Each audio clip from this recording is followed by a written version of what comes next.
நாகாலாந்து ஆளுநர் இல கணேசன் மறைவுக்கு தலைவர்கள் இரங்கல் தெரிவித்துள்ளனர். தஞ்சையில் 16-2-1945 இலக்குமி ராகவன் அலமேலு தம்பதியின் 9 குழந்தைகளில் 7வது பிறந்தவர் இல கணேசன். இளமையிலேயே தந்தையை இழந்து அண்ணன்களின் அரவணைப்பில் வளர்ந்தார். 16 வயதில் அரசு ஊழியரானார். திருச்சி கூட்டத்தில் 1970 பிப்ரவரி 16 அரசு வேலையை உதறிவிட்டு RSS முழு நேர ஊழியராக மாறினார். திருமணம் செய்து கொள்ளவில்லை. மிசா காலத்தில் போலீசால் தேடப்பட்டவர். பிரதமர் மோடியும் ஆளுநர் இல கணேசனும் ஒரே காலகட்டத்தில் கட்சியில் பயணித்தவர்கள். RSSல் நாகர்கோவில் நகர பொறுப்பாளர், நெல்லை மாவட்ட பொறுப்பாளர், மதுரை மண்டல பொறுப்பாளர். 1991 பாஜகவின் தேசிய செயற்குழு உறுப்பினரானவர். 28 ஆண்டுகள் தொடர்ந்தார். மாநில அமைப்பு செயலாளர், தேசிய செயலாளர், தேசிய துணைத் தலைவர், தமிழ் மாநில தலைவராக பாஜக வளர்ச்சிக்கு துணை நின்றவர்.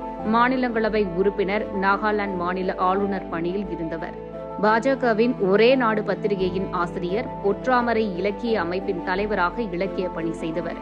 அன்னாரின் மறைவு தமிழ்நாட்டிற்கு மட்டுமல்ல, இந்திய தேசத்திற்கும் பேரிழப்பு என்று இரங்கல் தெரிவித்துள்ளனர் தலைவர்கள்.